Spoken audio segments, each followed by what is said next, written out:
가등기를 조금 보셨고요. 이제 우리 등기법에서 가장 어려운 등기 중에 하나인 가처분 등기를 볼 겁니다. 391조 가처분 등기를 좀 보겠습니다. 거의 매해 출제가 되다가 작년 올해 출제가 안 됐는데요. 워낙 여러 번 출제가 된 부분이라서 좀 잘 보셔야 돼요.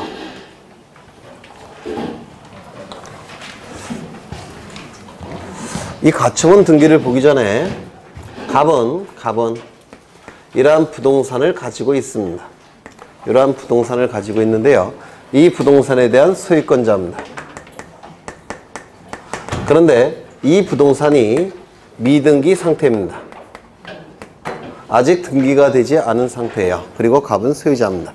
이 소유권자는 갑은 채무자입니다. 그러면 갑이 채무자라는 얘기는 채권자가 어딘가에 있겠죠? 채권자가 어딘가에 있을 겁니다. 여기에 이렇게 있을 겁니다. A는 채권자입니다. 그러면 이 채무자는 자신의 채무를 변제기에 자발적으로 변제를 해야 됩니다. 그게 원칙이에요. 그렇죠? 그런데 변제기가 도래했음에도 불구하고 자신의 채무를 변제하지 않는다면, 자발적으로 변제하지 않는다면 이 채권자 입장에서는 어떻습니까? 뿔따고 나오겠죠? 따라서 강제 집행을 통해서 채무자 소유 부동산에 대해서 강제 집행을 통해서 자신의 채권을 만족받고자 할 겁니다. 강제 집행을 통해서 자신의 채권을 변제받고자 할 겁니다. 자발적으로 이용하지 않는다면 채권자는 강제로 집행해야 되겠죠. 그런데 이 강제로 집행하기 위해서는 반드시 강제 집행할 수 있는 권리의 원천, 집행권원이라는 게 필요합니다. 옛날에는 채무명의라고 불렀는데요. 지금은 집행권원이라고 불러요. 이 집행권원에 해당되는 것이 판결서라는 겁니다. 그래서 판결서가 있어야지만 강제 집행을 할 수가 있습니다. 그러면 강제 집행을 하기 위해서 먼저 판결서를 만들어야 되는데, 판결서를 만들기 위해서는 법원에 소송을 제기해야 될 겁니다. 맞습니까? 법원에 소송을 제기해야 됩니다.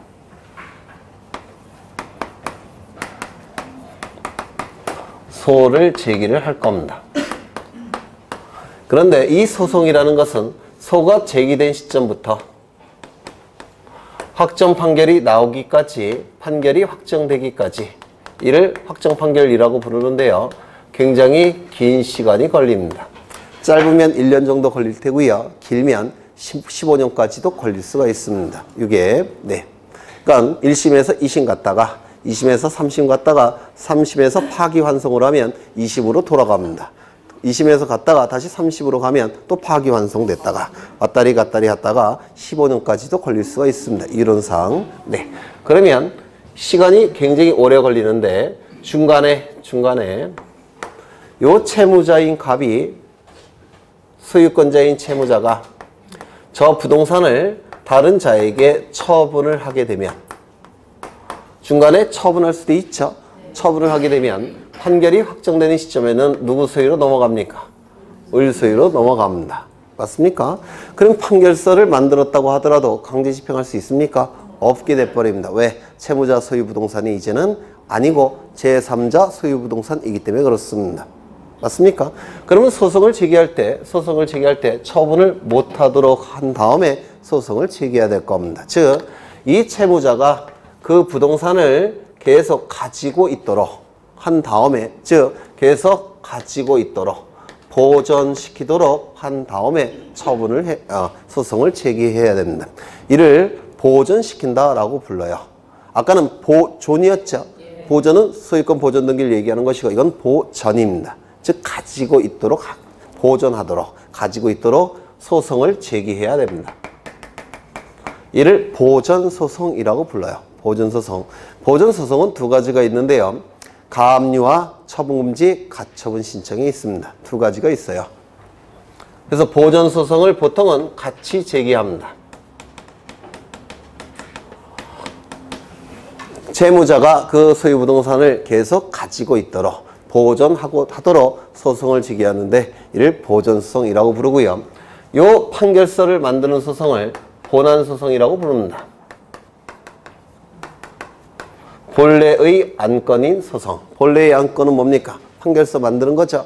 본래의 안건을 본래의 안건인 소송, 본안소송, 그 다음에 가지고 있도록 하는 소송, 보전소송, 이렇게 소송법에서 둘로 나눕니다. 그러면 이 보전소송은 두 가지가 있는데요. 가압류를 신청하는 보전소송이 있고요. 또 하나는 처분 금지 가처분을 신청하는 보전소송이 있습니다. 그래서 두 가지가 있어요. 가압류 신청, 처분금지 가처분 신청. 처분금지 가처분 신청, 처분금지 가처분은 너무 길죠. 그래서 여기서부터 여기까지 생략해서 가처분이라고 부릅니다. 그럼 이 가압류와 처분금지 가처분이 본래 용어예요. 이게. 그럼 이 가압류와 처분금지 가처분의 차이점이 뭐냐면, 차이점이 뭡니까? 여기 실무하시는 분들도 굉장히 많이 공부하러 오시죠. 실무하시는 분이 계실 텐데, 실무.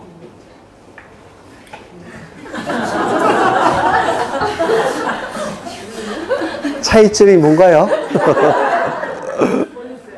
이것도 우리 시험에 계속 나옵니다. 이게 우리 등기법에서 가장 어려운 등기 중에 하나예요.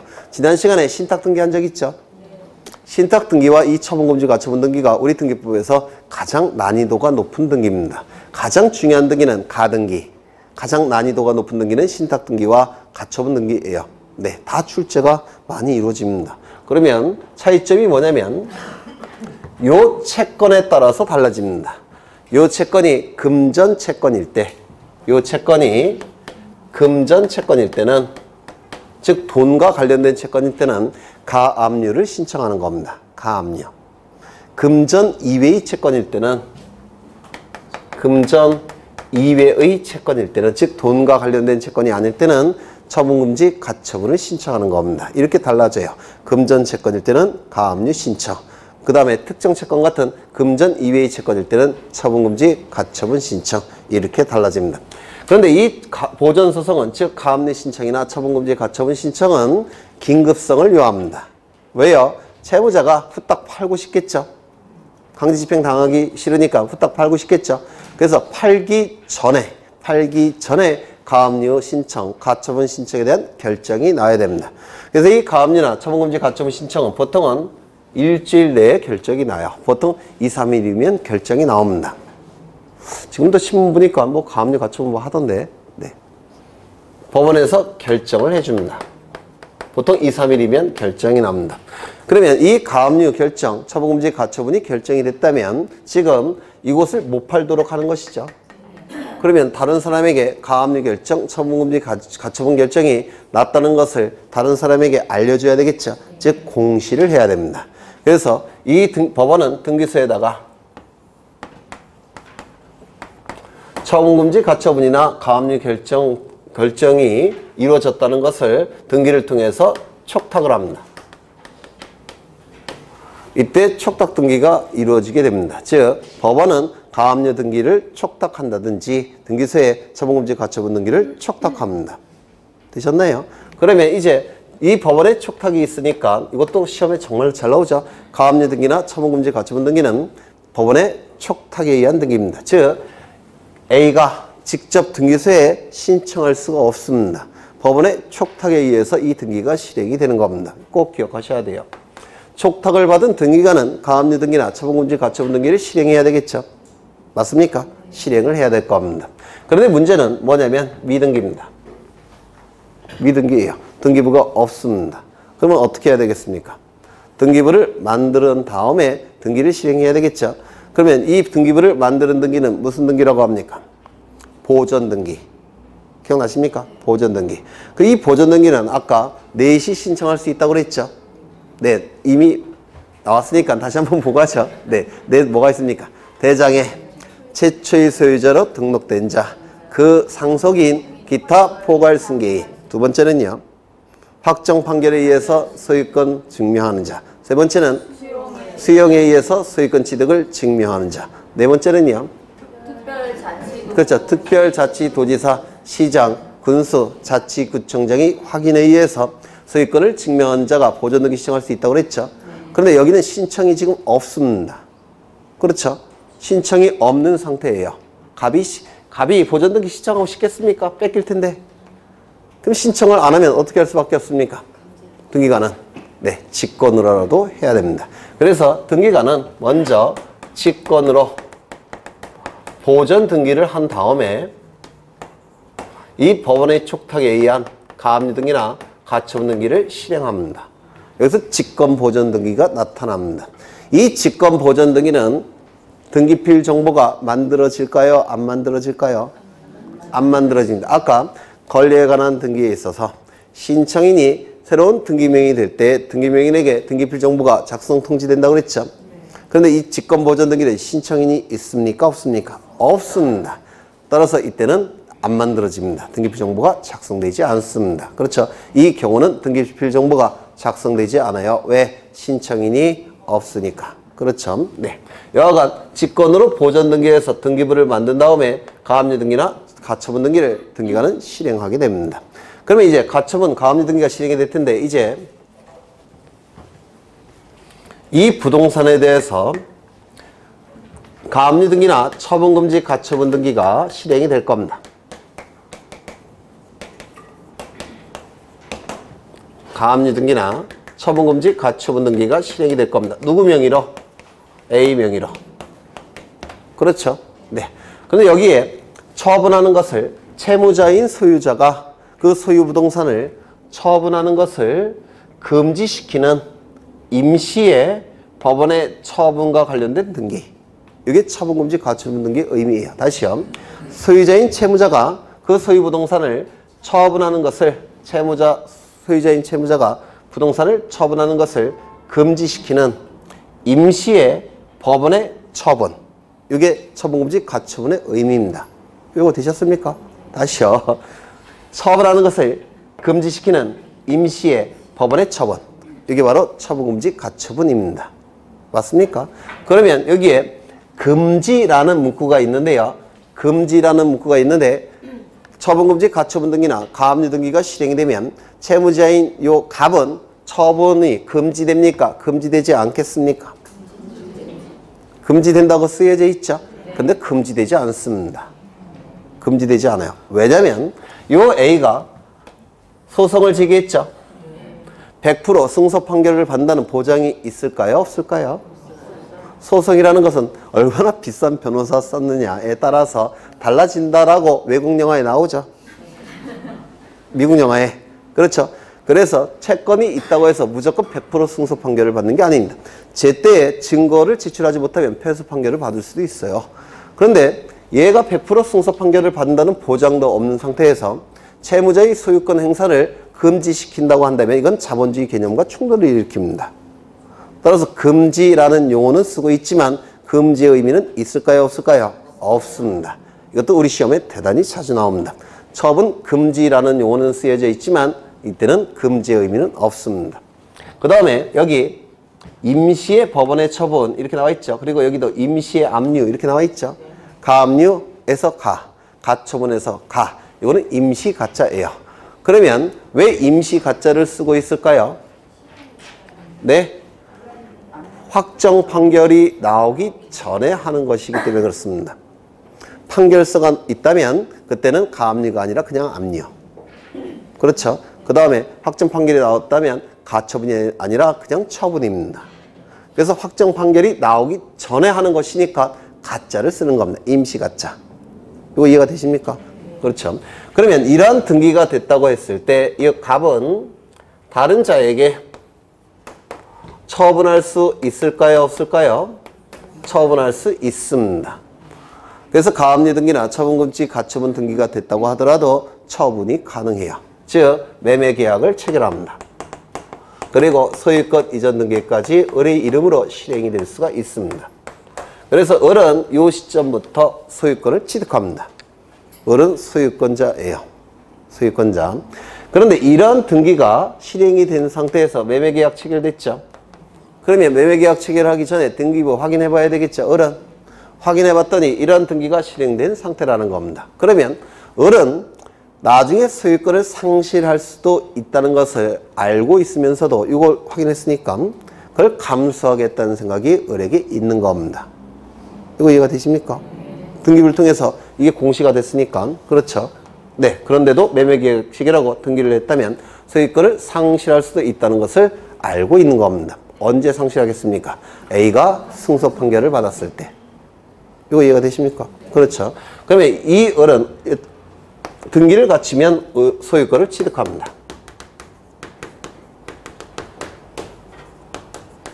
그래서 이 시점부터는 을이 소유자입니다. 그리고 승소 판결이 확정이 됐습니다. 판결이 확정이 되면 이제 판결서를 이렇게 한 장 줄 겁니다. 그러면 이제 강제 집행권은 취득했죠. 가압류일 때는 이 강제 집행을 어떠한 방식으로 하냐면 경매 절차로 넘깁니다.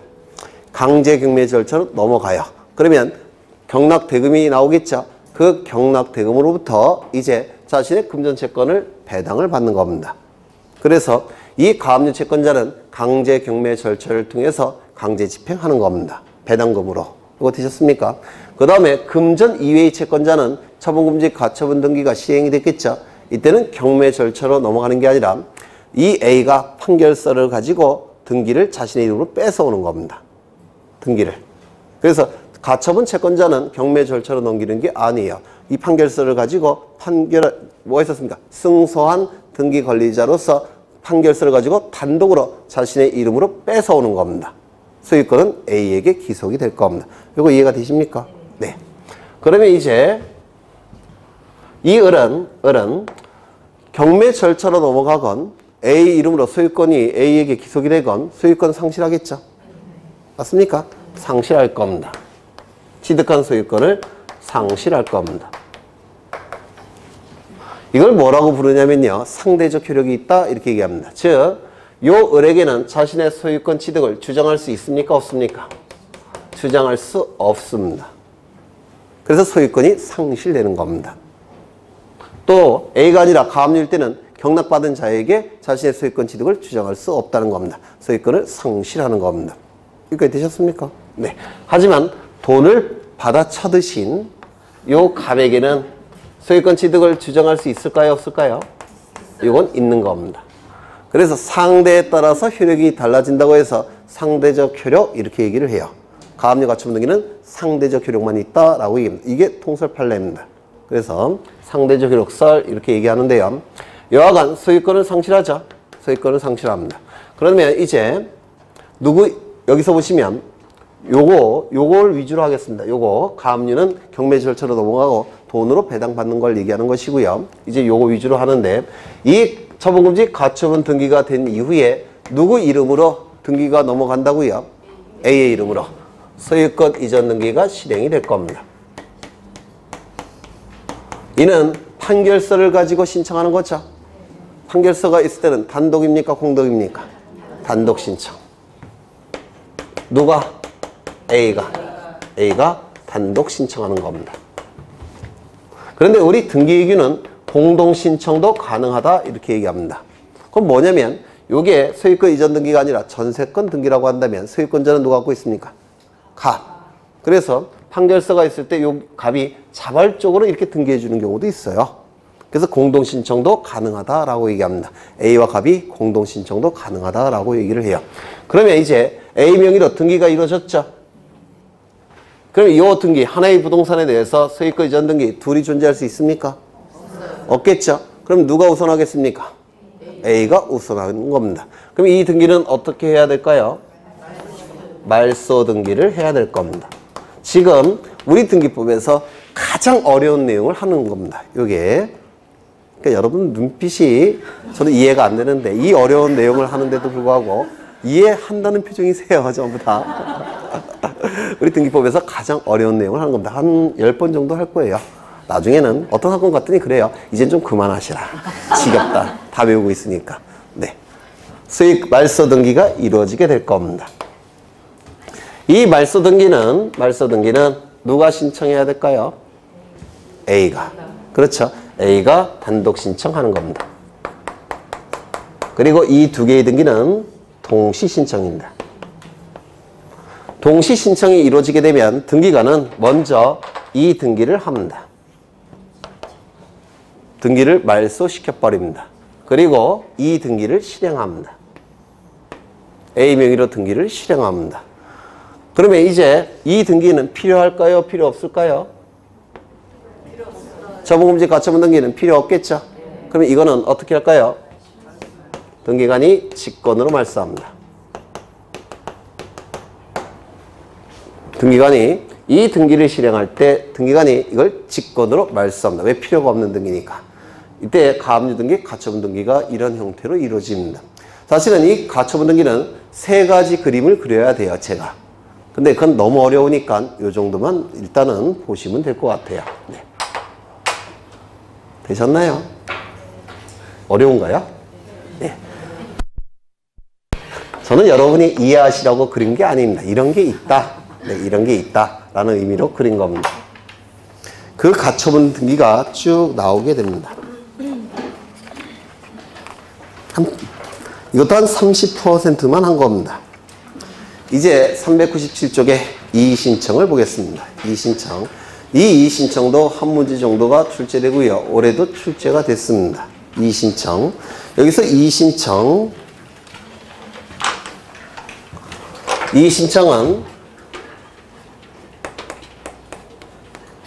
이자가 요 이자를 씁니다. 다를 이자예요. 다르다 이자고요. 의자는 의견할 때 의자입니다. 의견할 때. 그러면 이의는 무슨 뜻입니까? 다른 뜻이에요. 신청은 예전에 했죠. 공권력의 객체인 일반 국민이 공권력의 주체인 국가기관에게 뭔가를 요구할 때 사용하는 행정법상의 용어가 신청이라고 얘기했습니다. 국가기관이 요구할 때는 촉탁, 일반 국민이 요구할 때는 신청. 그렇죠. 그러면 이 신청의 의미는 뭐겠습니까? 다른 의견을 요구하는 거. 그렇죠. 이걸 이의신청이라고 얘기할 겁니다. 갑은 등기소에 있는 등기관에게 등기와 관련해서 뭔가를 신청합니다. 등기와 관련해서 뭔가를 신청하게 돼요. 그러면 이 등기소에 있는 등기관은 갑에게 신청인에게 일정한 처분이나 일정한 결정을 해줄 겁니다. 이거는 행정행위라는 게 있는데요. 행정기관이 하는, 행정청이 하는 법률행위를 행정행위라고 불러요. 행정청이, 국가기관이 하는 법률행위를 행정행위라고 얘기하는데 행정행위의 형식이에요. 처분결정. 그럼 이 처분결정은 어떠한 차이가 있냐면 이건 중요한 거, 덜 중요한 거 이렇게 간단하게 이해하시면 돼요. 좀 더 정확하게 보자면 등기와 직접 관련된 것은 결정이라는 형식이고요. 간접적으로 관련된 것은 처분이라는 형식입니다. 예를 들어서 저당권 등기를 신청하면 등기를 실행해 줄 수도 있고 각하할 수도 있죠. 이를 실행결정, 각하결정 이렇게 얘기합니다. 이 처분은요. 예를 들어서 등기 기록을 열람을 신청한다든지 등기상 증명서 발급을 신청할 수도 있겠죠. 그때는 등기와 직접 관련된 건 아니죠. 그러면 열람 처분, 그 다음에 발급 처분 이렇게 불러요. 그래서 등기와 직접적인 관련이 있는 것은 결정의 형식, 간접적으로 관련된 것은 처분의 형식으로 행정행위가 나타납니다. 그런데 이러한 처분이나 결정이 갑이 판단할 때 정당하지 못하더라는 겁니다. 부당하다는 겁니다. 쉽게 얘기해서 저당권 등기를 신청했는데 각하 결정이 났다는 겁니다. 그러면 갑이 이를 부당하다고 생각을 하더라는 겁니다. 그때 뭘 한다고요? 이의신청을 하게 될 겁니다. 이때 이의신청은 등기소에 하는 것은 의미가 없습니다. 왜요? 번복할 가능성이 별로 없어요. 번복한다는 얘기는 자신의 잘못을 인정한다는 거죠. 시발서 쓰겠죠. 승진에 문제가 생깁니다. 그래서 대부분 이게 부당한데도 불구하고 잘 번복을 안 해줍니다. 그래서 이 등기소에 이의신청하는 건 별로 의미가 없다는 것을 국회의원들이 알아요. 네. 그래서 이 신청은 등기소에 하는 게 아니라 다른 국가기관에 합니다. 누굴까요? 등기소의 상급 국가기관은 지방법원입니다. 그래서 3급 국가기관인 지방법원에 이의신청을 하는 겁니다. 이의신청은 이렇게 합니다. 다른 의견을, 즉 이 처분 결정과 다른 의견을 상급 국가기관인 지방법원에 신청을 하게 됩니다. 그런데 문제는 번복은 안 하겠지만 번복할 기회는 줘야 되겠죠. 그렇죠.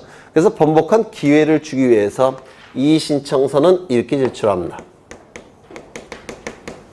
이거 다 출제가 되는 것들이에요. 이의신청 자체는 누구에 한다고요? 지방법원. 이의신청서는 누구에게 제출한다고요? 등기소. 이렇게 달라집니다. 등기소에 제출을 하게 되면 등기관은 판단을 할 겁니다. 뭘 판단을 하냐면 이의신청의 취지를 판단합니다. 이의신청의 의미를 판단한다는 뜻이에요.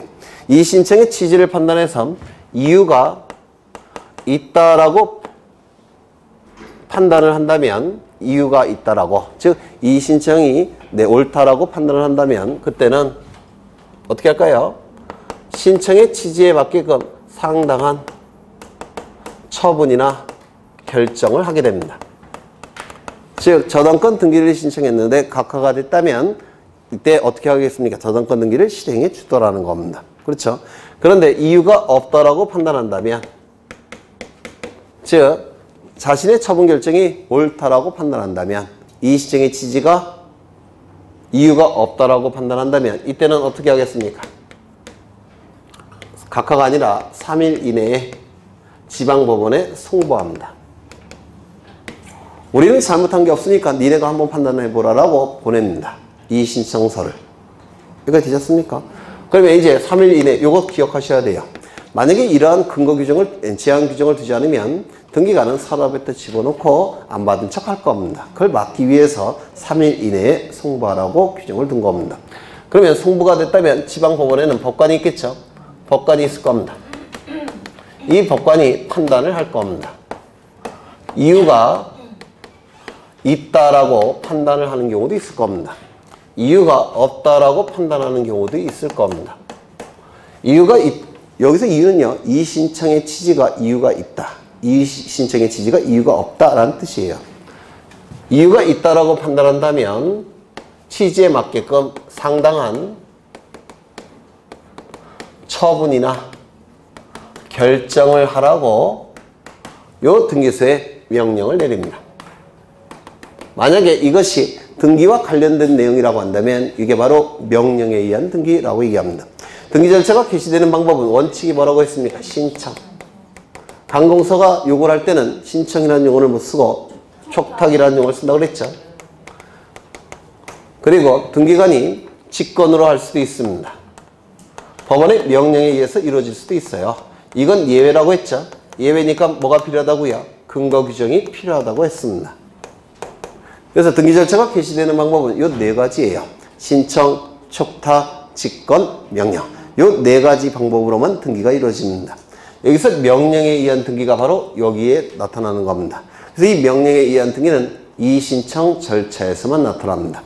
법원이라고 해서 무조건 명령이 아니에요. 예를 들어서 아까 법원에서 가압류 결정, 처분금지 가처분 결정이 난 다음에 등기소에 등기해달라고 명령했습니까? 촉탁했습니까? 그땐 촉탁이라고 그랬죠. 왜? 이의신청 절차가 아니기 때문에 그렇습니다. 그래서 이 명령에 의한 등기는 이의신청 절차에서만 나타납니다. 법원이라고 해서 무조건 명령이 아니에요. 원칙은 촉탁입니다. 예외적으로 이의신청 절차에서만 명령에 의한 등기가 나타납니다. 그 다음에 이유가 없다라고 판단을 한다면 어떻게 하느냐? 기각결정을 해버립니다. 각하라는 용어와 기각이라는 용어가 있는데요. 이건 소송법에서 이제 사용하는 용어인데 절차적 요건을 구비하지 못했을 때는 각하라는 용어를 씁니다. 절차적 요건을 통과해서 심리를 해봤더니 이유가 없을 때 그때는 기각이라는 형식으로 재판이 이루어집니다. 기각의 의미는 이게 버릴 기자고요. 여기에 무릎각자예요. 그래서 무릎 밑으로 버린다라는 뜻이에요. 그래서 각하와 의미는 같습니다. 다만 절차적 요건이 구비되지 못했을 때는 각하, 실체적 요건이 구비되지 못했을 때는 기각이라는 용어를 써요. 소송법에서. 여러분 모르셔도 될 것 같습니다. 기각결정이 나옵니다. 네. 여기까지 되셨습니까? 네. 물론 좀 더 많은 내용이 여기서 이제 더 언급이 돼야 되는데 그건 나중에 할 거예요. 하나 더. 이때 이의신청은 두 가지를 기억하셔야 되는데 첫 번째, 기간의 제한이 없습니다. 나중에 공법 시간에 공부를 하실 텐데 보통은 국가기관에게 뭔가를 신청할 때는 기간의 제한을 딱 둡니다. 그래서 그 기간이 넘어가면 신청을 못하도록 해놨어요. 그런데 이 신청만큼은 등기와 관련된 이 신청만큼은 기간의 제한을 둘 수가 없습니다. 이유는 워낙 고가이기 때문에 그렇습니다. 부동산은. 그렇죠. 예를 들어서 이 부동산의 가치가 20억이에요. 그런데 기간, 예를 들어서 한 달 이내에 그 등기를 이의신청을 하라 그러면 한 달이 넘어갔을 때 20억 날린다는 거 말이 됩니까? 안 되겠죠. 워낙 고가의 재산과 관련된 것이기 때문에 이 등기와 관련된 이의신청은 기간의 제한을 둘 수가 없습니다. 기간의 제한이 없다는 거 기억하셔야 되고, 두 번째, 이 이의신청을 했다는 사실만 갖고 이 등기소의 처분 결정의 효력을 강제 집행하는 것을 정지시킬 수가 있을까요? 없을까요? 갑이 이의신청을 했다고 해서 등기소의 처분 결정의 집행을 정지시켜야 되겠습니까? 만약에 이의신청했다는 사실만 가지고 처분 결정의 효력을 정지시킬 수 있다면 부당할 때만 이의신청을 해야 되는데 이것을 정지시킬 목적으로 정당할 때도 이의신청하는 경우가 발생할 수가 있습니다. 부당할 때만 이의신청을 해야 됨에도 불구하고 이걸 정지시키기 위해서 정당한 때도 이의신청을 무조건 해보고 이의신청을 하는 경우가 있더라는 겁니다. 이걸 막기 위해서 두 번째, 이의신청했다는 사실만 갖고 처분 결정의 효력을 집행하는 것을 정지시키는 효력은 없다라고 얘기합니다.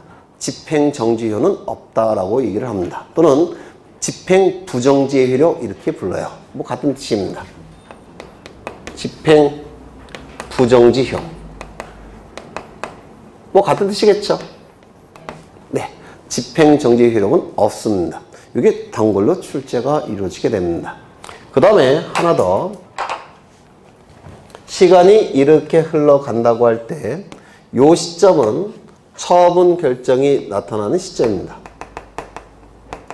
이것도 올해 출제가 됐어요. 등기소의 처분 결정이 이루어지는 시점이고요. 그 다음에 그 이후에 부당할 때 이의신청하죠. 이게 먼저 나타나고 이건 나중에 나타나죠. 여기는 이의신청 시점입니다. 이때 이 법관이 부당성 여부를 판단할 때 이 시점을 기준으로 부당성 여부를 판단해야 되느냐, 이 시점을 기준으로 부당성 여부를 판단해야 되느냐, 이게 시험에 자주 나옵니다. 어떠한 차이가 있느냐면 이 중간 단계에서 새로운 증거나 새로운 자료가 나타나는 경우가 있습니다.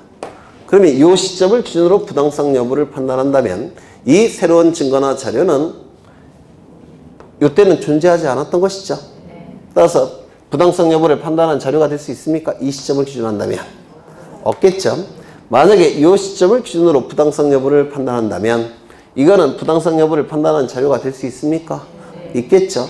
이러한 차이가 나타납니다. 우리 판례는 어디를 기준으로 부당성 여부를 판단하느냐, 이 시점을 기준으로 부당성 여부를 판단합니다. 법원도 적폐죠. 개인적으로는 적폐라고 생각하는데 갑이 이익에 유리하게끔 작용시키기 위해서는 어느 시점을 기준으로 부당성 여부를 판단해야 되겠습니까? 그렇죠. 근데 우리 판례는 이쪽으로 보겠다는 겁니다. 그래서 이게 시험에 잘 나옵니다. 그러니까 대학 교수들이 이게 불만이 많아요. 그래서 시험에 잘 나옵니다. 어느 시점을 기준으로 판단한다고요?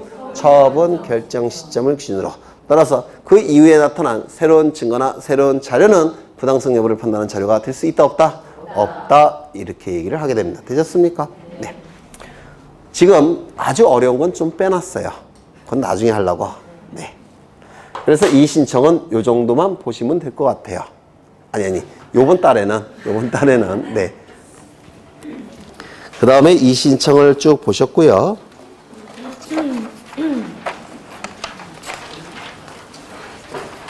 어라, 다 봤네. 네? 다 보셨습니다. 끝난 건 아니고요. 지금 기초과정은 오늘이 마지막이죠.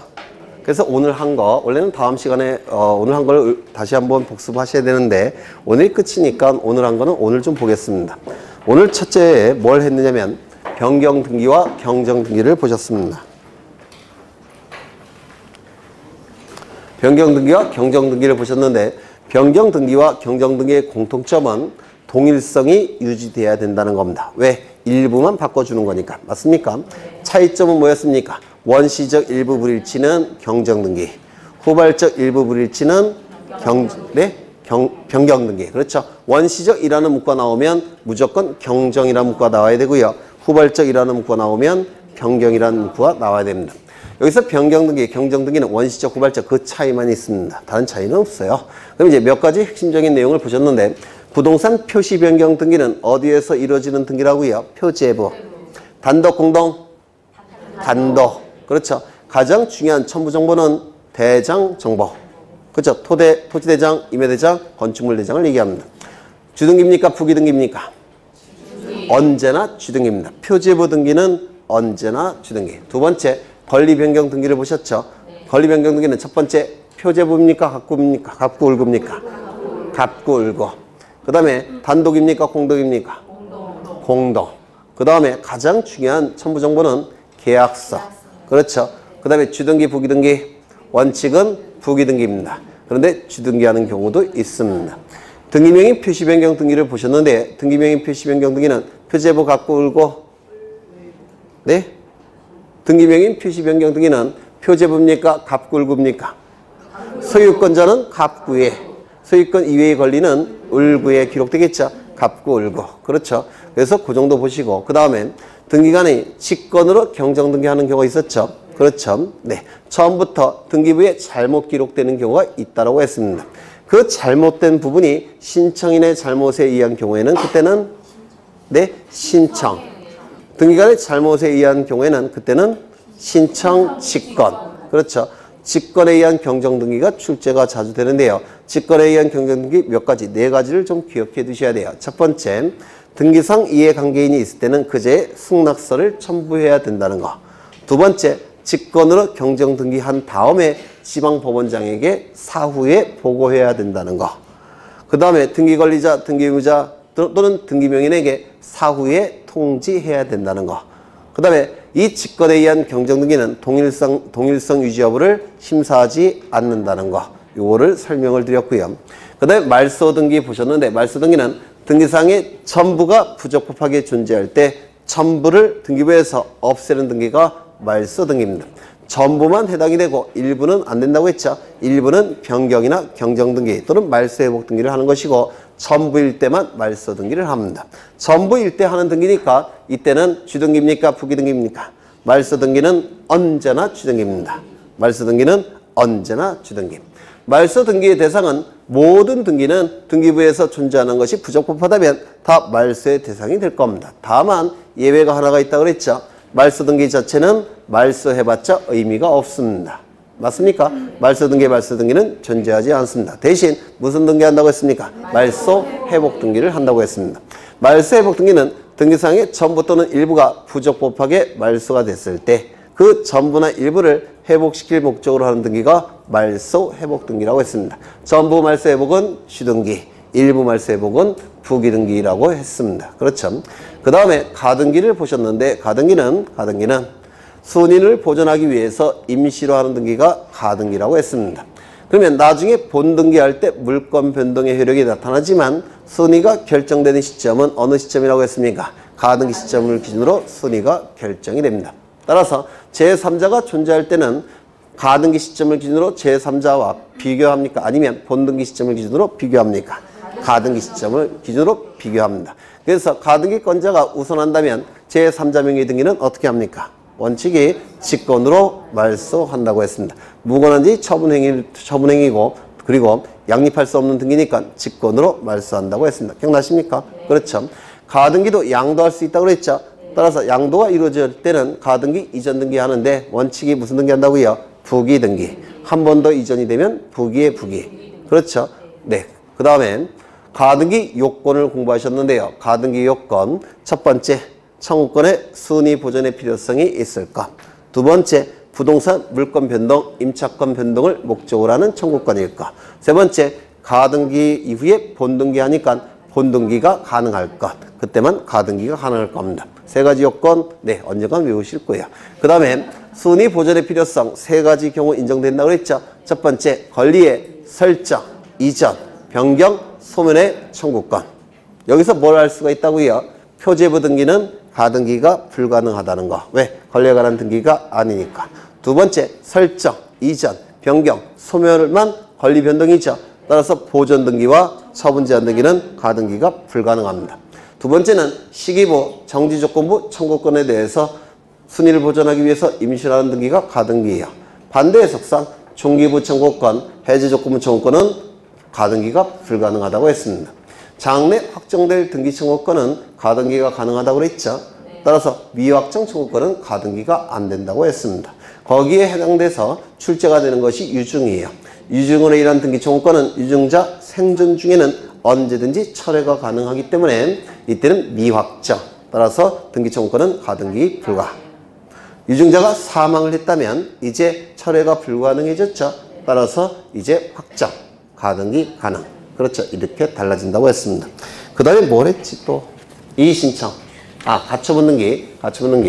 이 가처분 등기 처분 제한, 여기서 보시면 처분 금지의 의미는 있다고 했습니까? 없다고 했습니까? 없다는 거 꼭 기억하셔야 돼요. 이것도 요즘 시험에 잘 나옵니다. 그래서 처분금지 가처분이나 가압류 등기가 실행이 됐다고 해서 3자 명의로 등기가 불가능한 게 아닙니다. 가능해요. 그렇죠. 다만 나중에 권리를 뺏길 겁니다. 그렇죠. 그걸 뭐라고 부르냐면 처분 제한의 효력이 있다 이렇게 얘기합니다.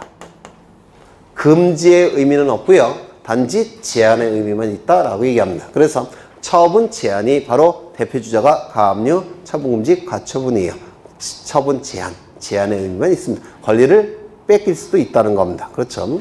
그래서 이 처분금지, 가처분이나 가압류 어떻게 차이가 난다고요? 채권자가 가진 채권이 금전 채권일 때는 가압류를 신청하는 것이고, 여기서 신청이라는 용어가 나오는데 이걸 헷갈려 하시는데, 여기서 이 신청이라는 용어는 가압류, 가처분을 법원에 신청하는 겁니다. 등기를 신청하는 게 아니에요. 그렇죠. 가압류 결정, 처분금지, 가처분을 법원에 신청하는 것이고, 등기는 어디까지나 법원의 촉탁에 의해서 나타나는 겁니다. 이거는 가압류 신청, 처분금지, 가처분을 법원에 신청하는 거예요. 등기소에 신청하는 게 아닙니다. 그래서 이건 신청에 의한 등기라고 할 수가 없어요. 이거 이해가 되십니까? 등기는 어떻게 이루어진다고요? 법원의 촉탁에 의해서 이루어지는 것이지 신청과는 관련이 없습니다. 그렇죠? 이 채권자가 가진 채권이 금전 채권일 때는 가압류를 신청, 금전 이외의 채권일 때는 처분금지, 가처분을 신청하는 겁니다. 이러한 신청이 이루어지게 되면 법원에서는 결정을 해줄 테고, 결정이 되면 공시돼야 되니까 법원에서는 등기소에 가압류 등기나 처분금지, 가처분 등기를 촉탁하게 될 겁니다. 촉탁이 이루어지면 이제 미등기일 때는 직권으로 보존 등기해서 등기부를 만든 다음에 이 가압류 등기나 처분금지, 가처분 등기를 실행할 테고, 이미 등기부가 있다고 한다면 직권 보존 등기는 할 필요가 없겠죠. 가압류 등기나 처분금지, 가처분 등기를 실행하게 될 겁니다. 그런데 이 가압류 등기나 처분금지, 가처분 등기가 등기부에 기록이 됐다고 해서 금지의 의미는 있다 없다? 없다. 단지 제한의 의미만 있습니다. 즉 승소 판결을 받은 자가 강제 집행할 때 자신의 권리 취득을 주장할 수 있다 없다? 없을 뿐입니다. 그래서 뺏길 수 있다는 겁니다. 이게 바로 상대적 효력 또는 처분 제한의 효력으로서 상대적 효력, 처분 제한의 효력 이렇게 얘기를 하는 겁니다. 되셨죠? 네, 나중에는 말소가 될 겁니다. 오늘은 여기까지만 할 겁니다.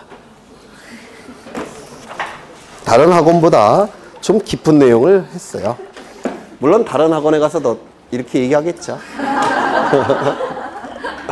네, 고생하셨고 이 등기법은 오늘도 보신 바대로 굉장히 깊은 내용을 합니다.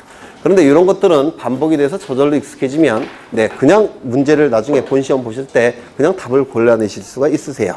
그래서 이 정도 수준까지 아마 진행이 되면 12개 중에서 10개 정도는 득점이 될 겁니다. 등기법 12개 중에서 10개 정도는 득점이 되게끔 강의를 할 거예요. 그래서 오늘 이제 내일이 마지막 날이고 모레가 새해죠. 네. 지금 마음을 내년에도 유지하셔야 되는데, 저도 이제 한 17년 정도 강의를 했는데요. 강의를 해보니까 끝까지 학원에 계신 분들은 거의 95% 정도가 붙는 것 같아요. 끝까지 남아 계신 분들은 거의 대부분 붙습니다. 그래서 보통 합격하시면 옆에 이름 쫙 이렇게 써놓죠. 그분들은 끝까지 거의 계신 분들이에요. 네. 그리고 다음 시간에는 이제 다시 공간정보법부터 진행을 할 텐데요. 공간정보법에 이제 다음 시간부터는 줄 칠 거고 제가 지우라고 하는 것도 있을 겁니다. 그런 건 다 빼버릴 거예요. 시험에 안 나오는데 구색을 갖추기 위해서 이제 책을 쓰신 거예요. 고생하셨고 새해 복 많이 받으시고요. 내년에는 꼭 합격을 하실 겁니다. 고생하셨습니다.